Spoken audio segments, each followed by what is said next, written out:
Praise the Lord. Hallelujah.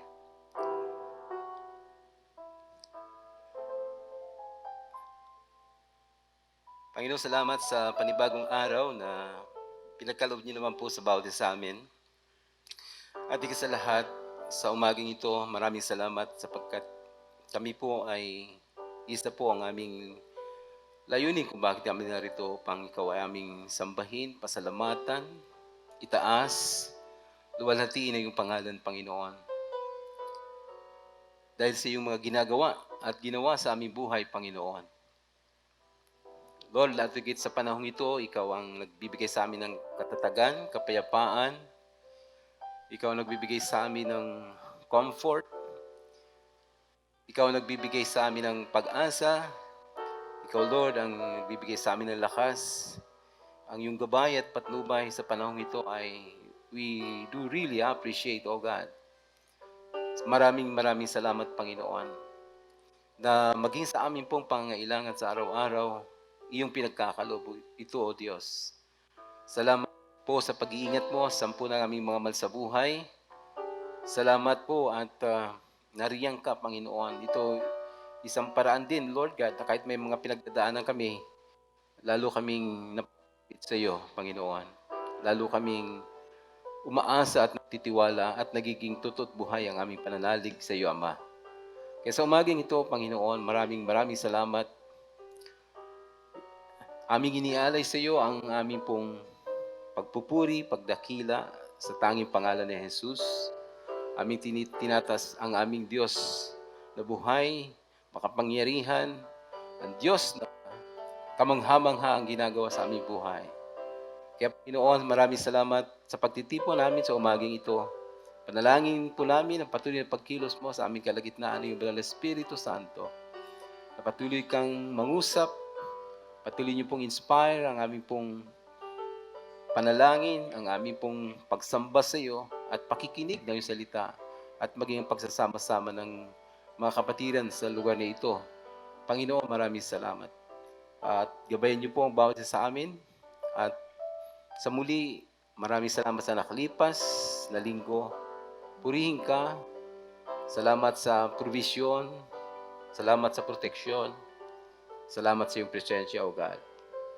Lord, salamat at kami po ay may pagkakataon ngayon pang aming pag-aralan, pakinggan ang banal mong mensahe sa bawat sa amin. Patuloy niyo pong pagpalain ang iyong mensahe sa pangalan ni Jesus. Amen. Amen. Palakpakan po natin si Jesus.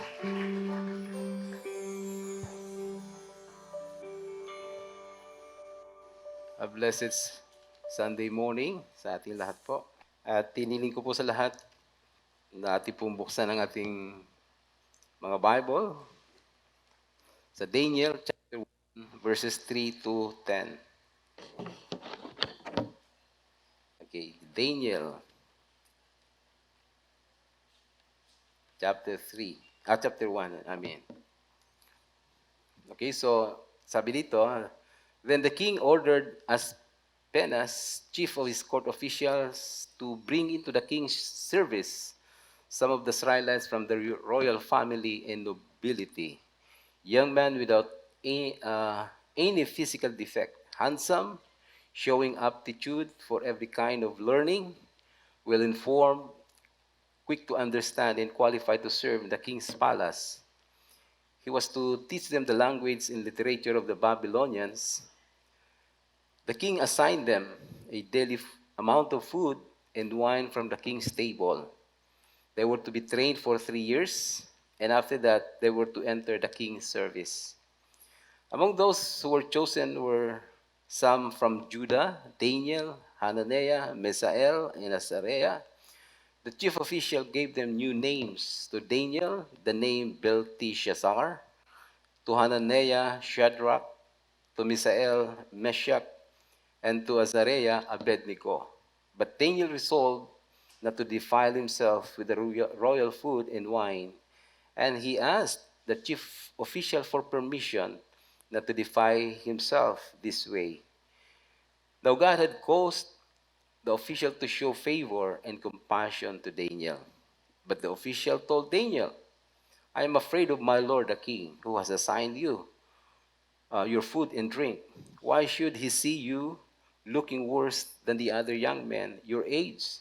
The king wouldn't have my head because of you. So pagpalain po ang salita ng Diyos at ayan natin pong pamagat natin pag-aralan ay sa verse 8. No? Sabi dito, Daniel resolved not to defy himself with the royal food and wine. So, the title of this message, When Faith is Tested. So makita natin yung si Daniel, no?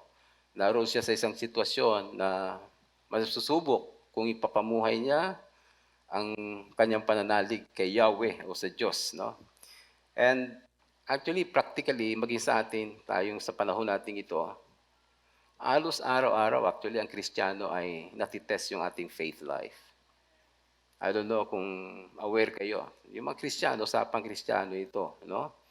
Lahat tayo, araw-araw yan. Sometimes, alos oras-oras. Yung ating pananampalataya po ay natitest. No? Ano po yun? Sometimes, like kahapon, yung ating po napag-aralan, no? Yung persecution, natitest yung ating faith life because you live for the Word, because you are righteous in this world, hindi po righteous, yung mga evil practices, hindi po siya magkasundo, no? Ng kingdom of God in the kingdom of darkness. So that's why hindi may inevitable, nagkakaroon talaga ng persecution. No? At sinabi naman ni Jesus, ako nga rin pinersecute din nila, di ba? So when you stand up sa faith ng Lord, talagang minsan, hindi tayo magkakasunduan, ng mundo, particularly, And what else? Yung faith natin as a Christian, crisis, no? Yan ang financial crisis natin. Natitest kung tayo po ba ay still nakatayo pa sa ating Panginoon, and lalo tigit sa panahon natin ngayon, na may pinagdadaanan po ang buong mundo, pinagdadaanan po ang mga negosyo, pinagdadaanan yung mga trabaho, di ba? Sa panahon ito po ay manipis ang mga opportunity sa pagbubukas, nagsasara nga yung iba ng mga trabaho. So, in effect, alam natin, economically, apektado po tayo. No? At yung finances natin, yung ating kabuhayan. So, talagang minsan, mararamdaman mo, panghihinaan ka ng pananalig sa Diyos. Yung health problem pa nating nilalabanan sa panahong ito, andyan pa rin. Kasabay pa yung mga family problems. And kami mga pastor, hindi naman kami exempted May laman din kami, may damdamin kami. Mayroon din kaming limitasyon. And to know what? Sabi nga ng isang kapwa ko pastor sa aming mentoring session di ba? One time na-share ko sa inyo. Ayon sa statistics, hindi lang sure kung sa Pilipinas lang yon o globally. 1,700 plus daily ang nag-give up sa ministry. Lalo sa pastoring, imagine that. Ibig sabihin, napakahirap ng panahon. And kung kami ganun dumadaan, how about you? Wala ba kayong problema sa inyong pananampalataya? So, or we compromise. Tested tayo, matitest tayo. We have a tendency to compromise our faith just to flow with the system. You see, kahit sa inyong personal, private life natin, kahit sa inyong paglabas natin dito, kanya-kanya na tayo No? Yung ating pananampalataya sa Panginoon. But may we learn, Daniel, kasi maganda po, no? When faith is tested, ano gagawin natin? Magmukmuk sa gilid? O mag-give up na tayo? O tumigil na tayo? So maraming posibleng mangyari. Kung tayo po ay may natitest yung ating pong pananampalataya sa ating Panginoon. But may we learn from Daniel, imagine, itong context nito ay, siguro bigyan natin ng konting background. Ano po? And siguro I encourage you, pag-aralan natin itong Daniel, no? Ang sabi dito, in the third year of the reign of Jehoiakim, king of Judah. Nebuchadnezzar, king of Babylon, came to Jerusalem and besieged it. Now, tingnan natin ang konting background. Sino si Jehoiakim? And sa 2 Chronicles chapter 36, may konting background po sa kanya. Verse 5, Jehoiakim was 25 years old nang siya maging king ng Judah. And when he became king, he reigned in Jerusalem for how many years? 11 years. So matagal-tagal din siya naging king. But kumusta ang kanyang pamamalakad? Kumusta ang kanyang buhay? Ang sabi dito, he did evil in the sight of the Lord his God.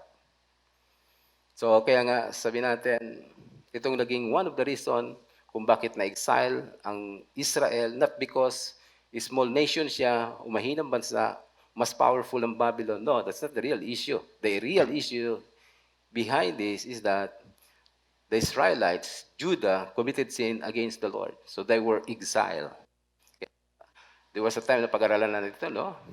Isa sa mga epekto ng kasalanan ay ilalayo ka sa Diyos. Na-exile tayo. Like in Adam and Eve, they were exiled from the Garden of Eden after the fall. Di pa? Yun ang epekto ng kasalanan eh. Mapapalayo tayo sa Diyos. Kaya, yung conclusion ng author ng Chronicles in 36 ng chapter 36 and 15, ito na what happened because of evil practices nila. No? In verse 15, the Lord, the God of their fathers, sent word to them through his messengers again and again because he had pity on his people. You see, mga kapatid, ang Diyos, through the prophet, may yung mga kings, ay talagang, kasi yung kingdom, yung Judah at saka Israel, was instituted by God. Ang Diyos na nag-appoint, di ba, si David. Kaya pag nagkakamali yung leader, napoprophesy yan, nire-rebuke yan. Ano po? So, ganun ang mga leader nung araw, yung king, and ang God, sabi dito, nagpapadala siya ng mga messengers, mga prophets. And how many times? Again and again.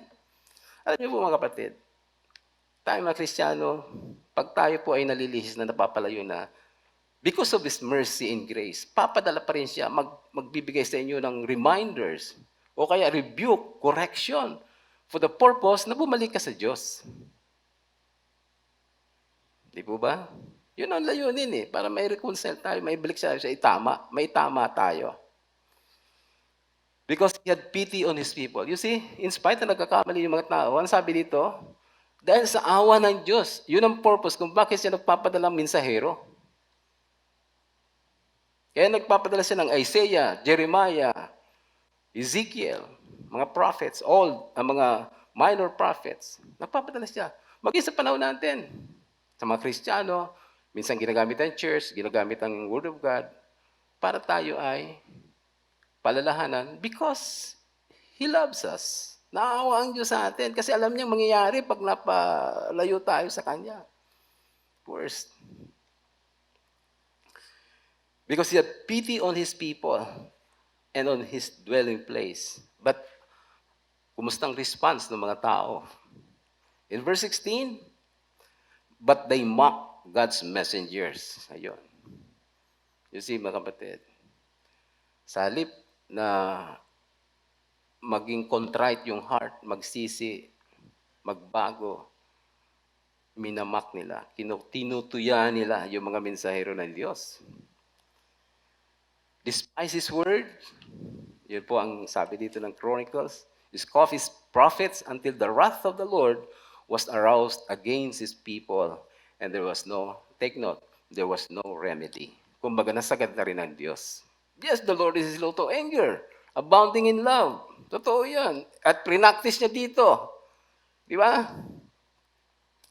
But dito, kita natin, nasagad na ang Diyos eh. In fact, hindi para sa Kanya yun. Para sa inyo yun, masisira kayo, mapapahama kayo. That's why I said my prophet, my messengers, para bumalik sa kaayusan. And the point, sabi, imagine na, wala nang option ng Diyos eh. There was no remedy. The word, no remedy. Wala na siya magagawa. He exercised His love, His mercy, His grace. But the author declared there was no remedy. Mga kapatid, may hangganan ng Diyos. Huwag naman nating sasagarin ang Diyos.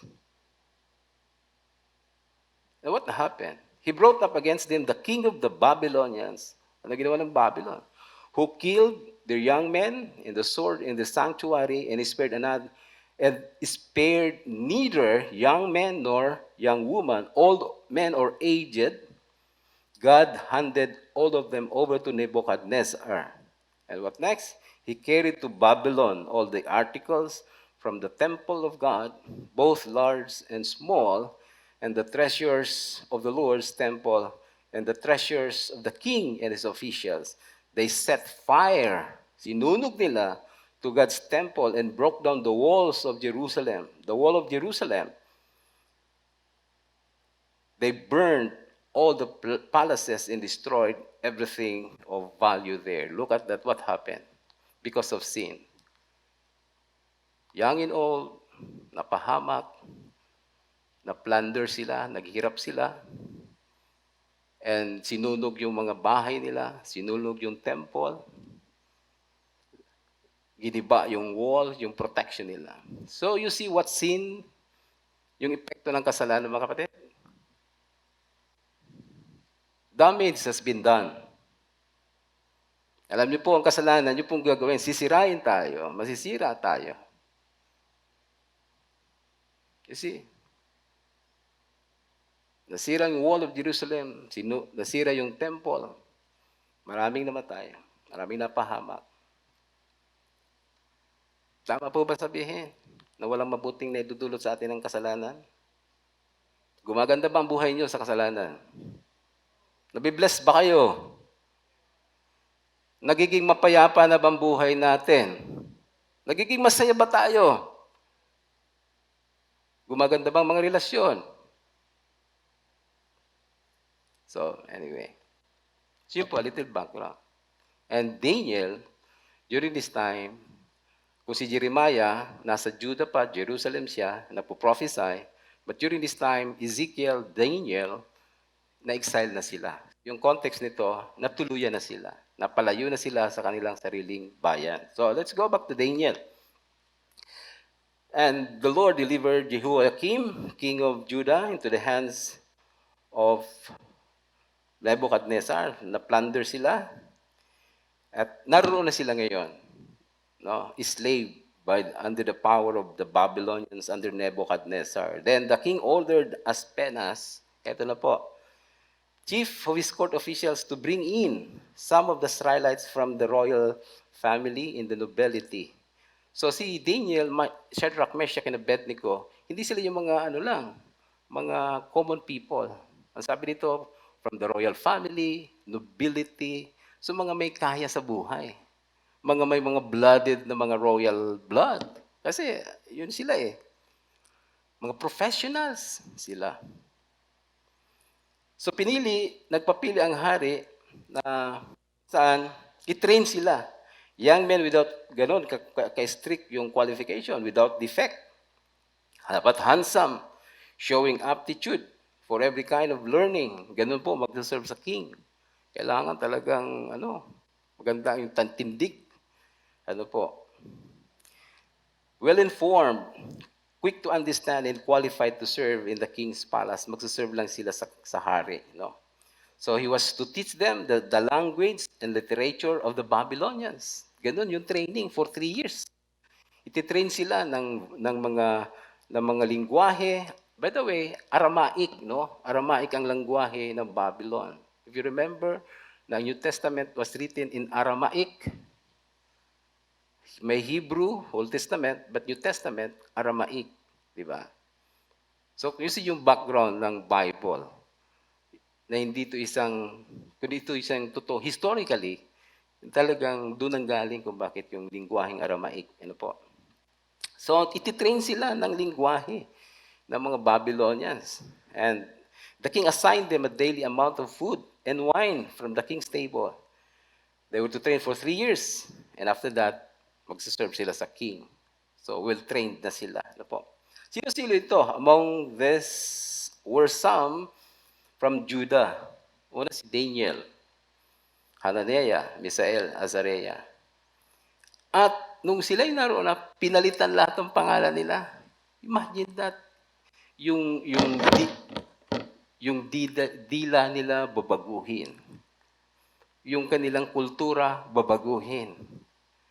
Yung kanilang pinag-aralan, yung kanilang learnings babaguhin. Diba? At pati pangalan. Diba? Anong pangalan ni Daniel ngayon? Ang pangalan ni Daniel, papalitan ng Belteshazzar. Yung Bel, from the word, yung kanilang Diyos ng Babylon. Bel. God of Babylon yon. So imagine that, yung pangalan niya, wala siya magawa eh.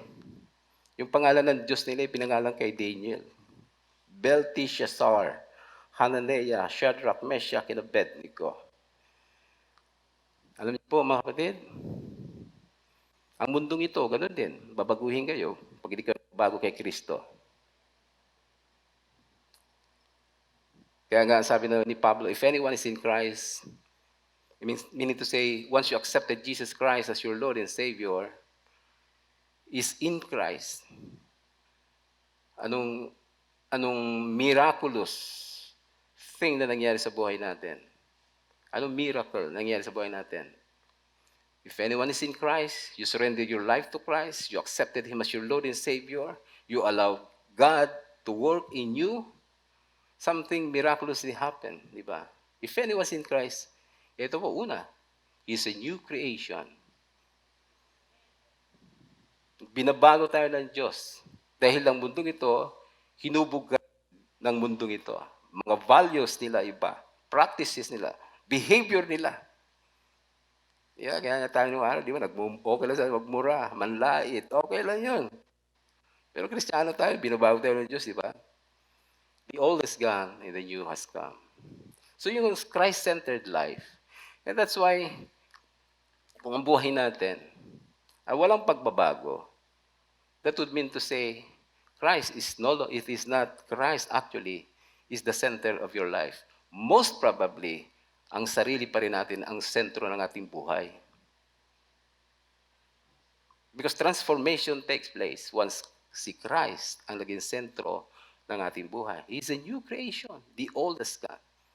Kaya sabi ni Paul, be transformed by the renewing of your mind. Kailangan transform tayo, yung values natin, yung mindset natin, yung practices natin, yung behavior natin. Kailangan eh. Kasi tinuruan ka ng mundo. Parang di ba sa Babylon, lingwahe nila, pati pangalan nila, pinalitan. Alam niyo po mga kapatid, you see, dito po in the Bible, makikita rin natin, dahil dapat tayo mabago. In accordance to the image of Jesus Christ, our Lord. So, when faith is tested, ito ang sitwasyon nila. Imagine that, ipamumuhay nila yung kanilang faith life kay Yahweh, kay God, sa the great I am, so the God of Israel. Makakapamuhay pa kaya sila, yung kanilang klase ng pananampalataya nung sila nasa Israel pa, nasa Judah pa. May papractice kaya nila yon na sila na-exile sa bansang Babylon. Babylon is just like, for the Christian, is just like the world. Do not love anything in the world. Because the world is what? Lust of the flesh, the lust of the eyes, and the pride of life. Hirap din tayo, di ba? Sa church, madaling, hallelujah, madaling mag-quote ng verse. Pero sa labas, makaka-quote pa kaya tayo. Sa iyong workplace, sa iyong marketplace, sa iyong trabaho, sa iyong barangay, sa iyong mga barkada. Di ba? May papamuhay pa kaya natin sa labas, si Kristo. They were exiled to Babylon. And the challenge for their faith life, masusundan pa kaya nila the kind of faith na sila ay nasa Judah, Israel. Yan, ganun din tayo, di po ba? Pag sa labas na po, yan tunay na aktual na pagsasabuhay ng pananampalataya natin. If you choose to live for Christ pa ba? So look at Daniel. Sabi dito sa verse 8, but Daniel resolved not to defile himself with the royal food and wine. So, una-una, kay Daniel, no, na nasa lugar silang, sabi natin, mga hindi mananampalataya sa Diyos, mga pagano, di ba? So yung faith niya was tested. But look at Daniel. May we learn from the life of Daniel, from the faith life of Daniel, that when faith is tested, pray for strength to remain faithful to God pa rin. Sabi dito, Daniel resolved, nagdesisyon si Daniel na hindi. Kailangan kong sundan ko pa rin yung pananampalataya ko sa Judah. Ako ay faithful sa Lord, sa relationship, sa covenant ko, sa prayer ko, sa aking practices bilang covenanted people of God. Still, kahit dito ako, I will not sacrifice my belief about God. Because for Daniel, sabihin natin, masama ba kumain at uminom? Kasi po, in the Old Testament, ito kasing i-serve sa kanila. Ayon sa mga theologians, bago ipakain sa kanila, inandog muna sa Diyos-Diyosan ng mga taga-Babylon. And ayon kay Daniel, sa Book of Leviticus, marumi na yon kasi inandog mo sa Diyos eh. Inoffer niya sa gods of the Babylon. And for Daniel, spiritually, ayon sa kanyang pagkakaunawa sa kalooban ng Diyos sa panahon nila, marami ito sa Panginoon. Diba? So yun ang issue. And that's why, sabi niya, I will not compromise my conviction. I will not compromise my faith. And he prayed for courage to stand firm. At nagdesisyon siya not to defile himself. Pwede pala, brad, sister. Pag sinabi mong ayaw ko ng kasalanan, kaya pala. Amen. Hindi pwede sabihin, tao lamang ako'y marupok, napabarkada, nandiyan si mayor, nandiyan si barangay captain, nandiyan yung mga matataas na tao, mahirap pala, brad. Madali sabihin. Sige, pwede. But look at Daniel. Tinitrain sila ng king na mag-serve. How much more kaya? Kung sa unang round pa lang ng pagsisubok ng kanyang pananampalataya, lalo na kung nasa harap na ng hari, makakasayno kayo sa manari, sorry magkaibigan pa rin tayo, boss pa rin kita, pero huwag mo kung gagawin yan. Pwede kaya yun? Doon pa lang, tumayo na siya. Tumayo na siya, na, tingnan yung Tagalog sabi doon, nagdesisyon si Daniel na hindi siya magpaparumi. Nagsidesisyon si Daniel na yung conviction niya mababiolate, ayaw niyang makonsensya siya.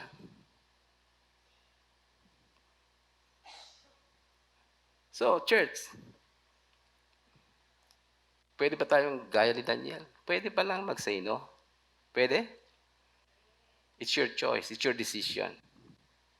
Kahit na sumayaw pa si Satanas, kahit na pang aliw-aliw ni Satanas sa atin yan, wala man siya magagawa. Kahit na malaking pabuya pa, kahit nagipit ka, sinisilaw tayo, hindi natin sacrifice yung ating integrity. So mga kapatid, nangyayari yan sa atin. So we have to develop our inner conviction. Yes, yung mga magulang natin, marami na silang tinuro sa atin. Kahit ako personally, nung wala pa akong nababasa ang Bible, wala pa akong napapakinggang sermon, scripture, gospel man lang. Pero yung mga magulang ko, nagsasabi na, mga anak, kahit tayo pobre, huwag tayong gagawa ng masama. Huwag kayong magnakaw. Diba? Values yun eh. Nasabi na kahit pobre tayo, magtrabaho tayong marangal, magsikap tayo. O di po ba?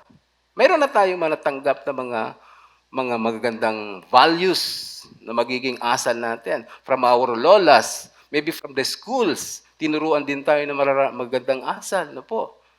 So mayroon na tayo. By nature, we were created by God. Ang heart natin, nakurap lang, nagkasala lang, kahit minsan kahit tayo Kristiyano, nagkakamali pa rin. Masama pa rin yung nagiging behavior natin because corrupted. No? Parang computer nasira yung ating karakter. That's why through Christ, tayo ngayon ay goal ng Panginoon, baguhin, ma-redeem, ma-regain, maibalik yung Christ-like life sa puso natin. But above all, church, what we need is biblical conviction.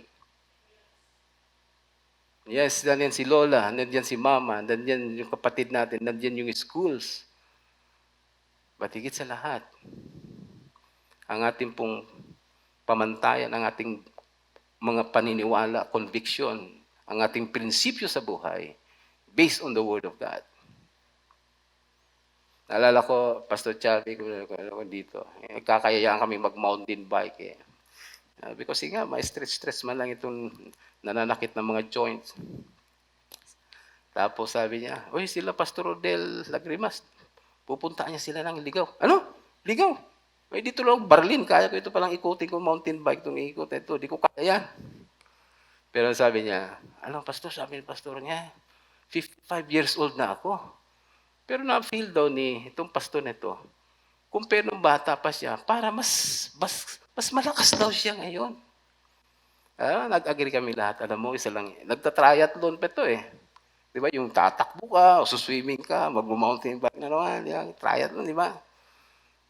Sabi namin, parehas kami, alam mo yung lakas na yan, hindi yan overnight nakuha. Naipon yan. Naging disiplinado siya. Hindi niya pinabayaan ang kanyang sarili na malakas siya para na-maintain niya. Araw-araw siguro, bike dito, bike solo. Kahit solo, nagbabike yun eh. Takbo rito, takbo.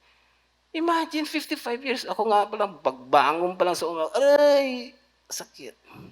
Ay, aray. Puro lang aray. Yung mga joints natin, di ba, nanganakit na. Pero itong mga taong ito, ang ganda ng katawan. Dahil lang sabi niya, alam mo, talagang pagod din, tiyaga, inalagaan niya kanyang sarili. Alam niyo po mga kapatid, yung conviction po hindi yan overnight.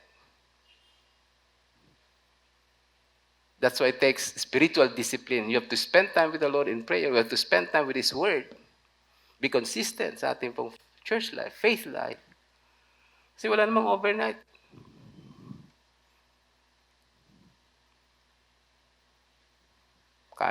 Hindi natin kayang labanan ng mga tukso sa labas. Hindi ho. Kaya nga, kailangan natin din yun. Palakasin yung ating spiritual convictions. Amen. At isa po sa mga ma-assess natin yan, kung evaluate natin, once you learn to say no to sin, nag-grow ka. Lumalakas ka. Nagiging yung prinsipyo ng Diyos ay pinananayuan natin, pinaninindigan natin. So, kaya look at Paul. Ito si Paul ay talagang nabago na ang kanyang buhay. No? Ito yung resulta ng kanyang relasyon sa Diyos, ng kanyang pagsisikap na maalaman ang kalooban ng Diyos sa kanyang buhay, pinahalagan ng salita ng Diyos. Kaya sabi ni Paul in 2 Corinthians 4:2, rather we have renounced secret and shameful ways. Secret, yung mga hindi bistado, yung mga ginagawa nating, sabi nga, matakpan lang ng isang tingting, may himala ng ginagawa. May kalokohan ng nagagawa, di ba? Sabi nun makatago lang ng konti, iba na. Meron ng milagro na hindi dapat nangyayari. But sabi ni Paul, we have renounced secret and shameful ways. Sabi niya, we do not use deception. Hindi kami nanluloko, nor do we distort the word of God. Sabi niya, hindi namin itong salita ng Diyos minamanipula para makuha ang pabor namin sa inyo. You see, yung motive and integrity ni Paul, very strong. Yung kanyang conviction, yung inner conviction niya. On the contrary, by setting forth the truth plainly, we commend ourselves to everyone's conscience in the sight of God. So sabi niya, malinis ang aming konsensya sa inyong harapan. We commend ourselves. Because Paul, like Daniel, na-develop ni-strengthen yung kanilang conviction based on the principle of God. Pangalawa, saan na po tayo? Sa verse 10, tingnan natin. Verse 9 pa rin. And he asked the chief official for permission not to defy himself this way. So, pangalawa, makikita natin dito, when faith is tested, we need to pray for courage to make a choice. Courage to make a choice. Di ba nakikita natin doon? Na unang-una, desisyon lang muna yan. Kailangan magdesisyon ka na kailangan sundan ko ito, paninindigan ko ito. Di ba? And next, ang magandang ginawa ni Daniel, kinommunicate na. Hindi siya nagsabi, hindi siya yung wisdom, ano? Kailangan be wise. Yung issue na paano natin tayo yung magdadala ng sitwasyon. Makita natin si Daniel, hindi yung mga intil ang nagdala ng sitwasyon. Siya na alam niya ang kalooban ng Diyos, siya yung may control, siya yung may sitwasyon. Naroon yung temptation. Oo nga naman, para ano naman, para wala lang hirap-hirap, di ba? Kakain lang naman, ba't magiging issue pa ito? Di ba? Pwede naman eh. Pero ang maganda nakita natin, sabi niya dito, humingi siya ng permiso. Sinabi niya sa mga nagtitrain sa mga nakakataas sa kanya. Kinommunicate niya yung kanyang conviction.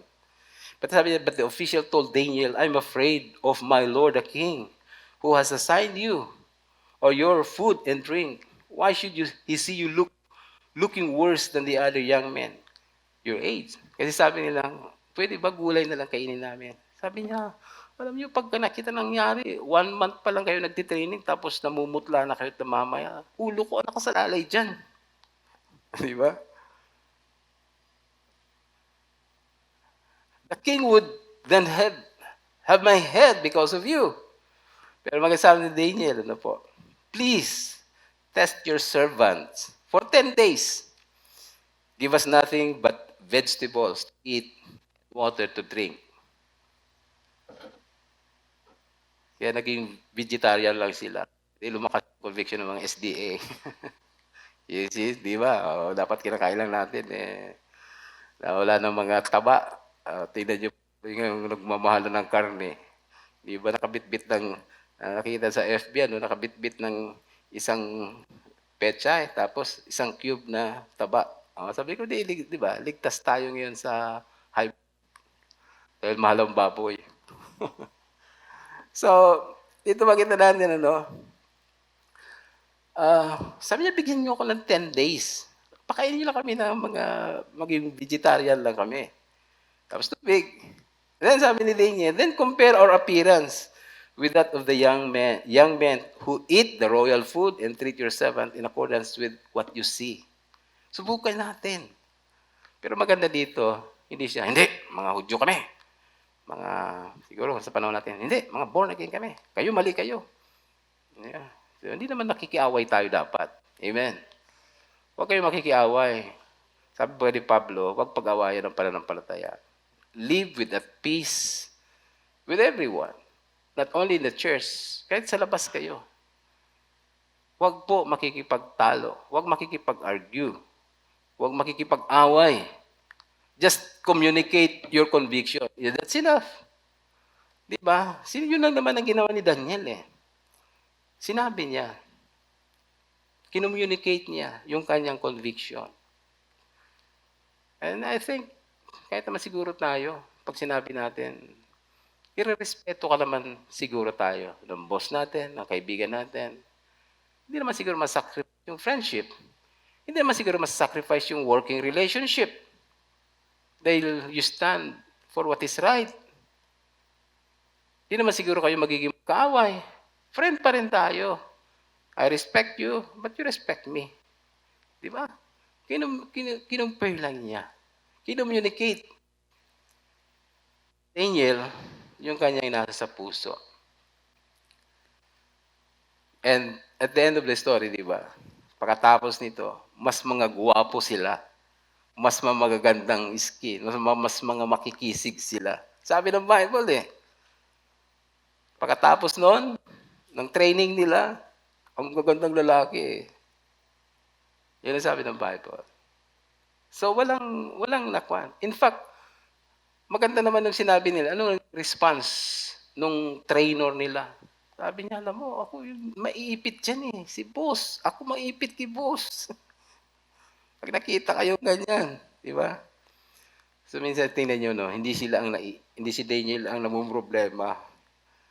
Ang namumroblema, sila. Sila yung gumagawa eh, di ba? Alam niyo po, pag kinumakit natin yung tama, dapat hindi tayo napipresyo, hindi tayo namumroblema. Sila mamroblema, sila mapresyo. Sila hindi makatulog. Ang problema yan eh. Ba't tayo ang hindi nakakatulog? Ba't tayo namang problema? Alam mo, may problema talaga tayo pagka we compromise for our conviction. Maano tayo? You violate your own conscience. And that's the problem. Ano naman, di man tayo makipag-away. We just simply stand for what is right. We just simply stand for what is the principle of God.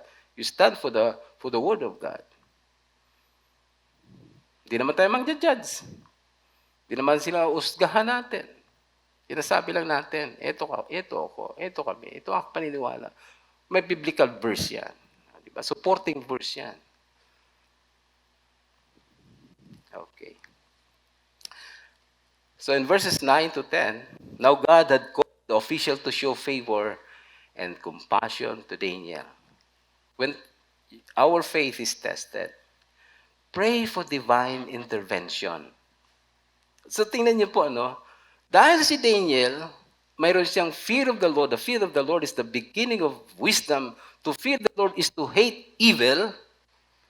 Look at that. Sabi niyo, now God had caused the official to show favor and compassion to Daniel. Asa na ang Diyos sa sitwasyon ni Daniel? Gumagalaw pala ang Diyos. The favor of the Lord, the presence of God, the Lord mightily workings in you. Si Daniel, namumuhay lang naman po ako sa Diyos. Sa salita ng Diyos, sa prinsipyo ng Diyos. But look at that. Yung mga tao ngayon hindi po, huwag mong gagalawin yan. Sige, napayagan mo yan. Sabi ng Lord. Siguro. Kinikonvict sila eh. God had caused the official to show favor and compassion to Daniel. Mayroong nakikialam na ang Diyos.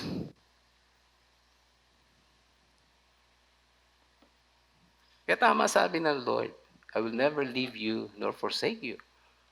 Just stand for what is right. Pamuhay mo lang ako, kasama mo ako. Di ba? Nakita niyo na ang role ng God dito sa panahon ni Daniel. Sa panahon na natitest yung kanyang faith in a compromised situation. But tingnan niyo po, hinipo ng Diyos yung mga opisyal. Oy, bigyan niyo ng pabor yan. Anak ko yan. Di ba? So mayroon, ang ganda siguro ng testimony ito din ninyo. Alam mo mga kapatid, alam mo mga friend, talagang kitang-kita po, hinipo sila ng Diyos eh. Hindi ako nahirapan. Hindi nila ako na-persecute. Dahil gumalaw ang Diyos. So mga kapatid, God is working in a situation na nakikita natin na maalalagay ka sa alanganin.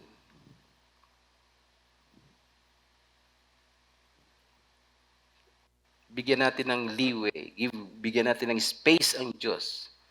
Basta we stand for what is right in the Lord, pwede niyo tulong sa akin ngayon dito. Gusto ko lang naman po na mamuhay sa sinasabi mo. Pero mahirap ang aking sitwasyon. God had caused, tingnan niyo na ang Diyos. Nandiyo na ba si Lord? Caused the official to show favor and compassion to Daniel.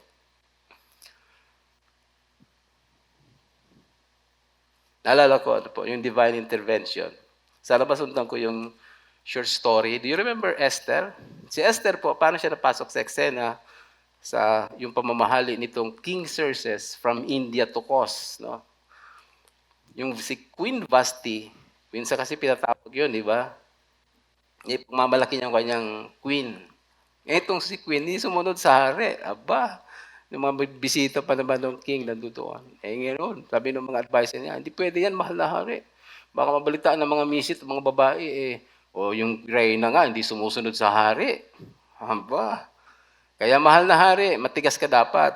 Maglagas ka ng batas na kung saan mula ngayon, ang mahal na reyna hindi na pwedeng magpakita sa iyo. Papalitan na siya in short. At ito ngayon si Esther. Pinatawag lahat ng mga kadalagahan sa kanyang kaharian at nagpili ang hari na magiging reyna. Ito ngayon ang Esther, sa dami ng mga babaihan, siya po yung napili bilang hari, bilang reyna.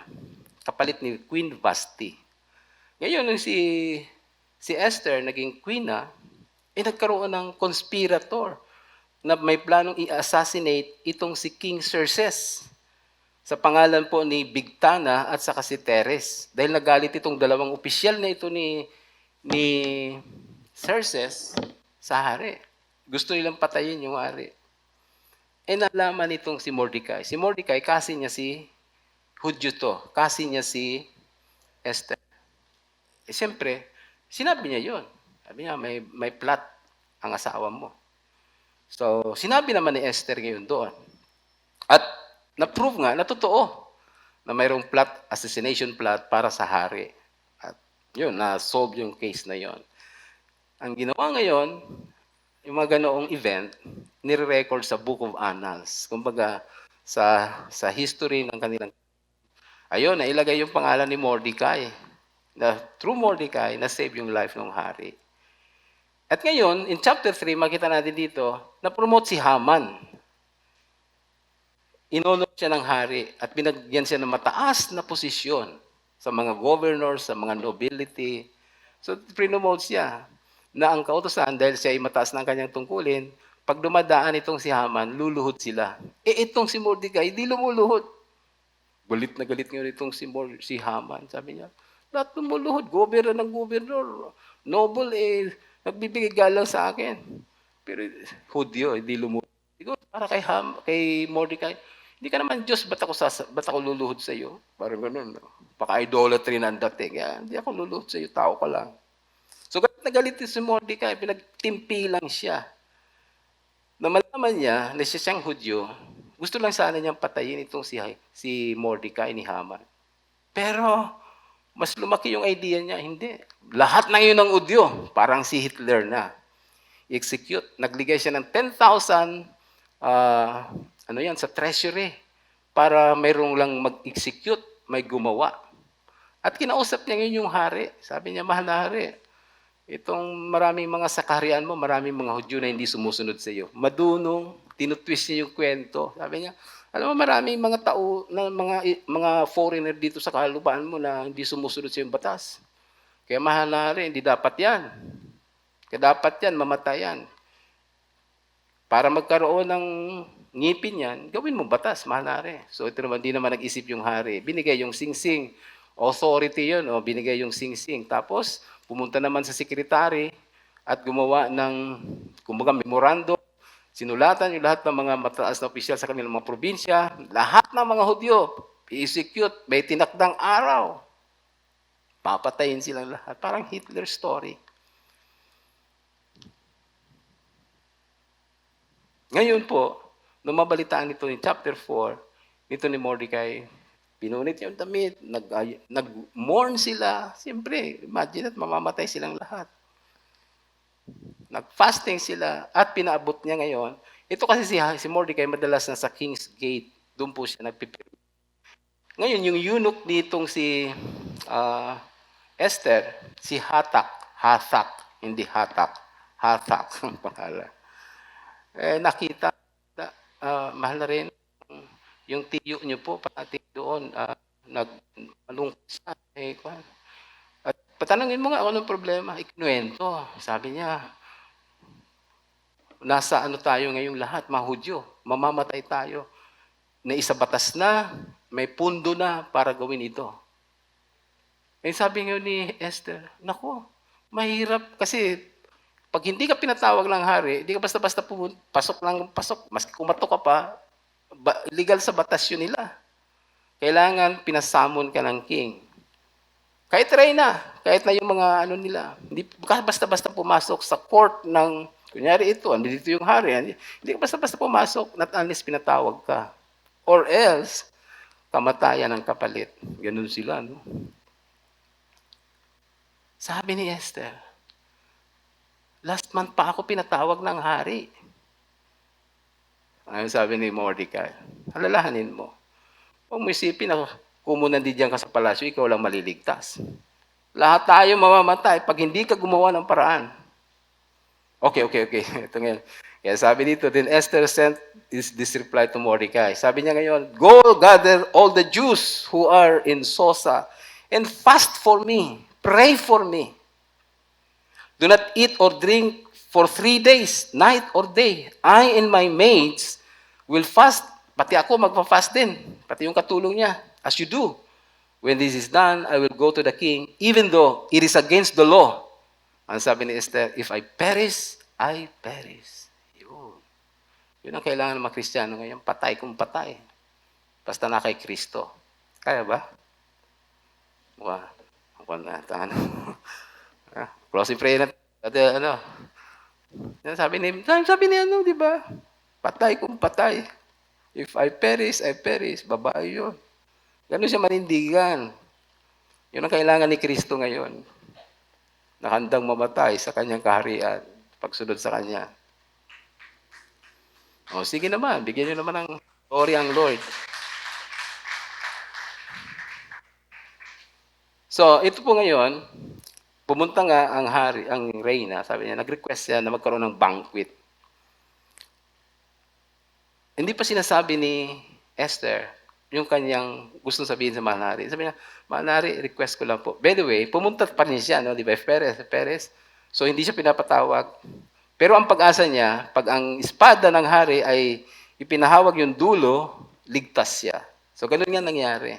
Pumasok siya at inunat ng hari at yung tip ng dulo ng espada, yes, my queen, what is it? Sabi niya. Ayun, ligtas.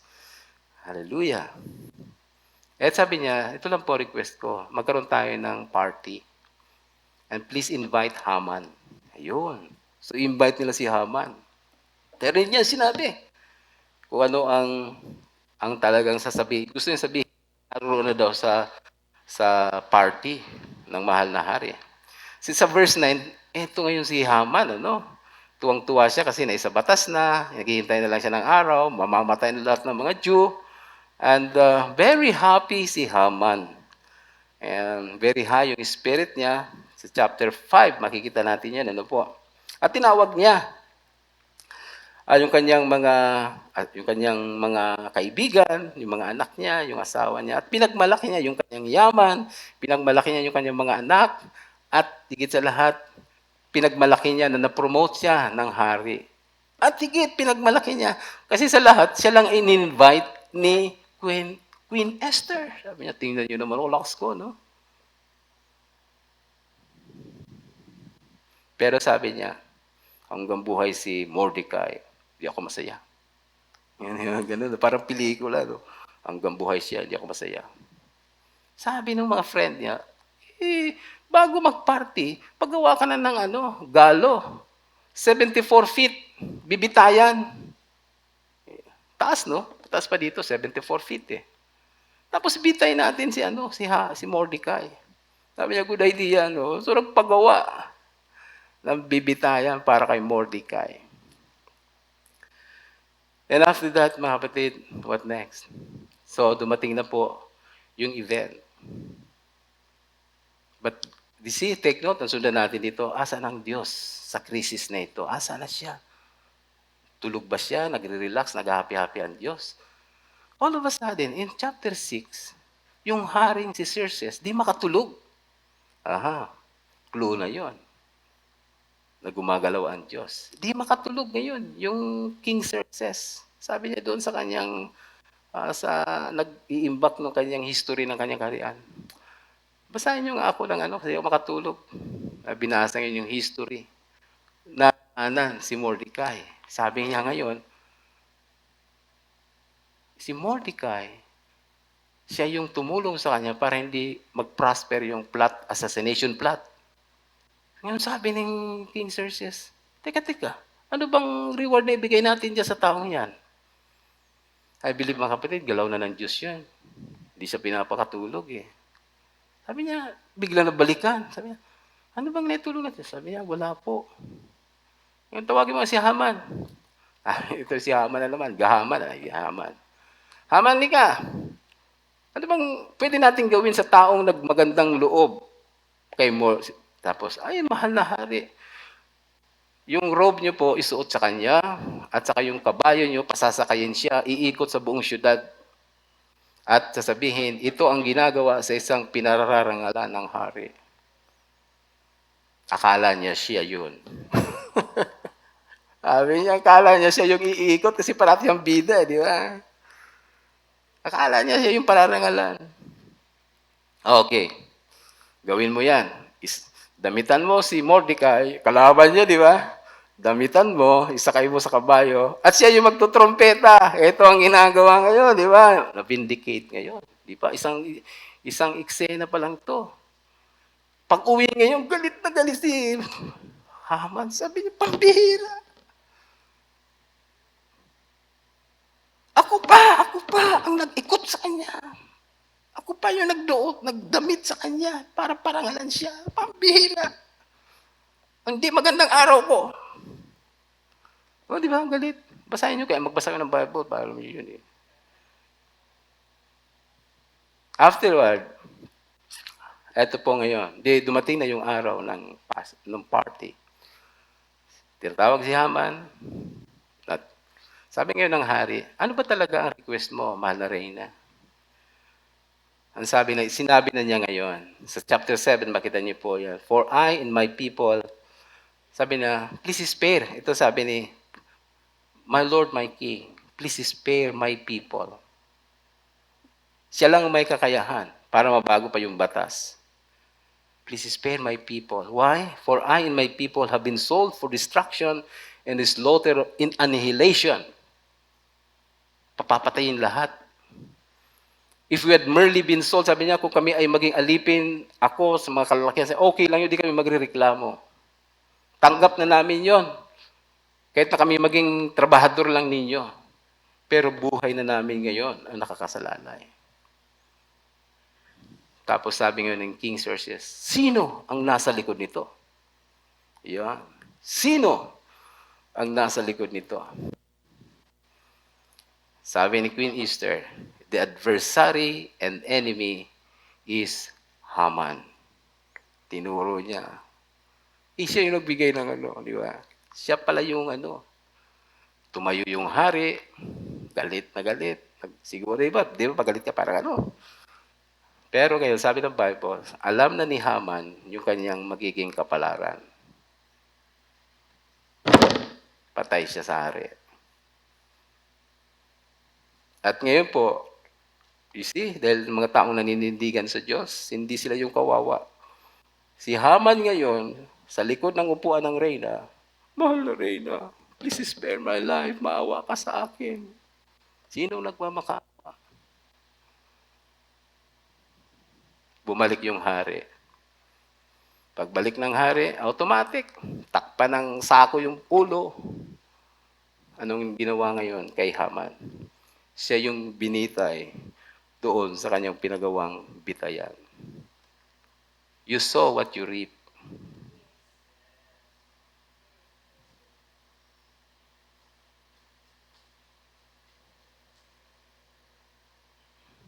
Na-vindicate sila. Mordecai. Prayer works. Pinag-pray nila, nagkaisa sila na magpawanalangin. God intervenes. You see, mga kapatid, nagkaroon ng pagbabago. Yung sitwasyon na bago.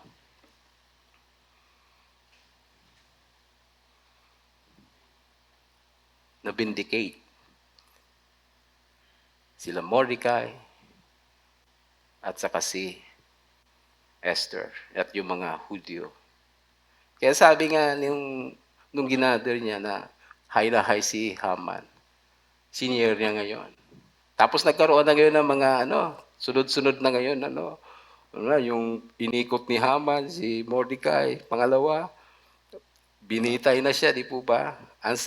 Prior to that, pero pinaalalahanan na siya nung kanyang ano, mga close sa kanya. Sabi niya, 6 ng chapter 6:13, and told Zeres, his wife, and all his friends everything that had happened to him. His advisors and his wife Zeres said to him, yung wife niya mismo nagsabi, note of that, dahil pananampalataya ng Diyos si Mordecai, since Mordecai, before whom your fall has started, is of Jewish of origin. Di mo kilala ang binangga mo, Haman. Hudyo yan, may Diyos yan. Sana ganun tayo, mga kapatid. Yung mundo magsasabi, Kristiyano yan, huwag mong babanggain yan. Lagot ka sa Diyos.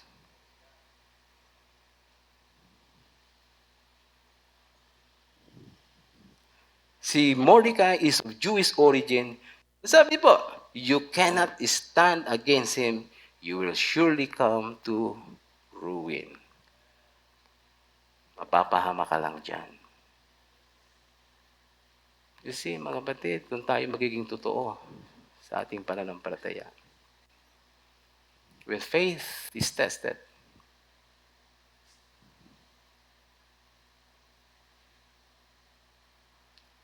and in conclusion, look at verses 18 to 20. At the end of the time set by the king, tapos na yung training line, bring them into his service. The chief official presented them to Nebuchadnezzar. The king talked with them, and he found an equal to Daniel, Hananiah, Mishael, and Azariah. So they entered the king's service, and every matter of wisdom and understanding, about which the king questioned them. No? Tinest pa, may mga oral interview pa yung hari. Walang problema. And he found them 10 times better than all the magician and enchanters in his whole kingdom. You see the favor? Sabi niya, wala kayong katulad. Hindi Hinebra ang walang katulad. Kristiyano ay wala kayong katapat. Wala kayong katulad. Amen. Dapat ganun tayo. Amen. Hindi dahil sa atin yan, tandaan po natin. Kundi dahil sa Diyos. Amen. Take note, kung tayo lang, wala man. But with God, all things are possible. Amen. So let's bow our heads and let us pray. Oh Lord, once again I pray, nahayag po ang iyong salita, Ama. And we learn a lot from the life of the Jews, Mordecai, Esther. We learn from the life of Daniel, Shadrach, Meshach, and Abednego in a foreign land. In a land na iba po ang culture, practices, and belief. And yet they stand firm on their faith, O God. Totoo sila sa kanilang pananampalataya. And with that, Lord, we thank you and we praise you, Lord. Forgive us, Lord, in our compromising, maybe, attitude in our faith life, Lord. Please forgive us, Lord, if di namin na-value to nurture our faith, to develop yung Christ-like convictions in our heart, O Lord. And to stand what is right, O Lord God, we pray. Please forgive us. And then by your grace, Lord, I pray, just like Daniel, just like Esther, if I perish, I perish.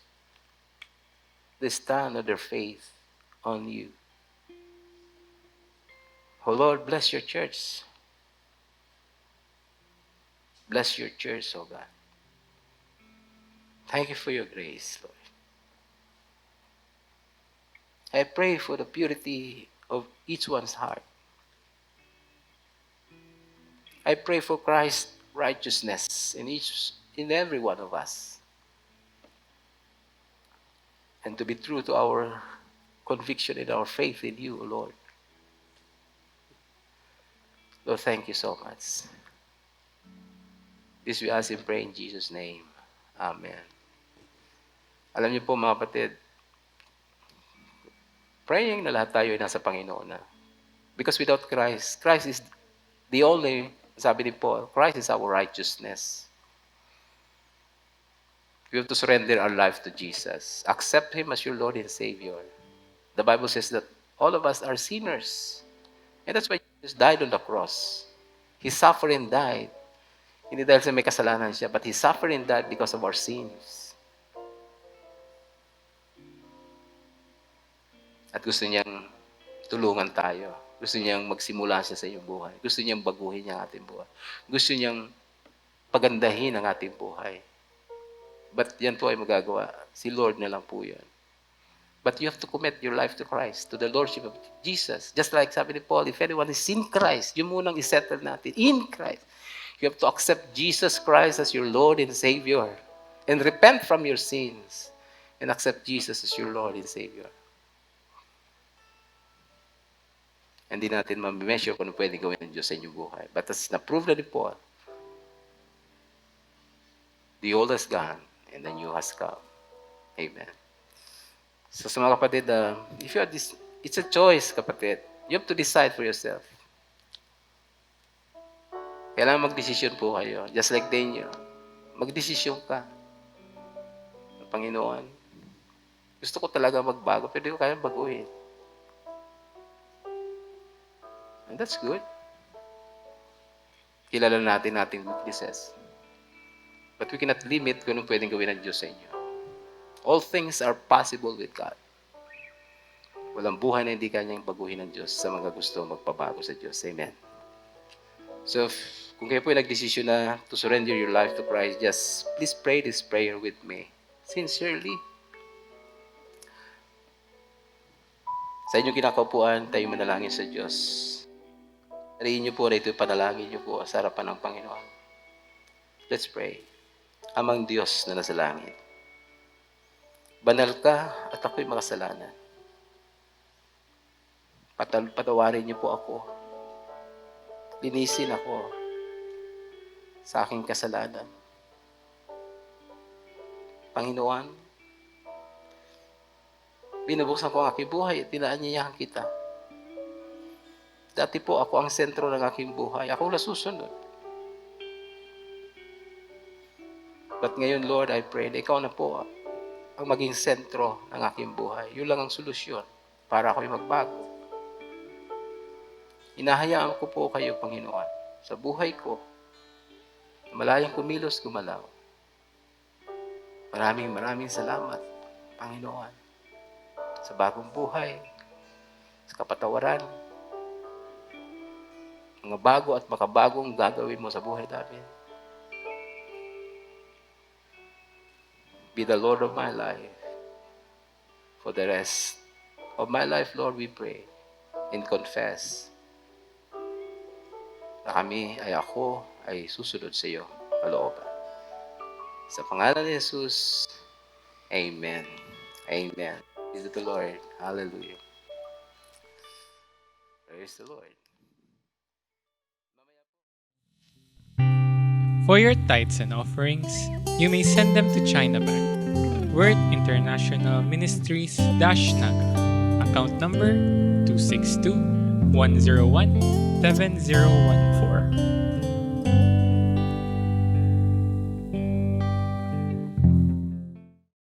Sige po, wakasan natin sa panalangin ang ating pagsasama-sama. At samahan niyo po ako. Let's bow our heads and let us pray. Lord, salamat po sa mga kapatid na ito na kasama namin.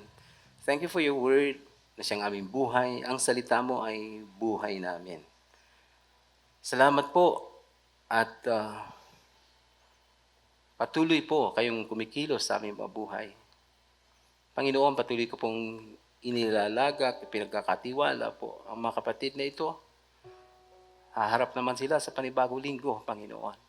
Dalangin ko po, huwag mo silang pabayaan. Ilayo mo sila, Panginoon, sa anumang karamdaman. Ilayo mo sila, Panginoon, sa mga bagay na makakasira sa kanilang relasyon sa iyo. Pagpalain niyo po sila, kanilang pamilya, maging mapayapa, masaya, puspos ng pagmamahal mula kay Kristo Jesus. At aking panalangin, Panginoon, ng biyaya ni Kristo ay sumakali ang lahat. At ang pag-ibig ng Diyos ay patuloy nilang maranasan. At ang pakikipisa ng Espiritu Santo ay sumaming lahat, O Diyos. Salamat, Lord. May the Lord bless us with the peace of God, the Father, and of the Son, and of the Holy Ghost. And everybody say, Amen. So God bless us, church. Tapos na po ating gawain. God bless us all.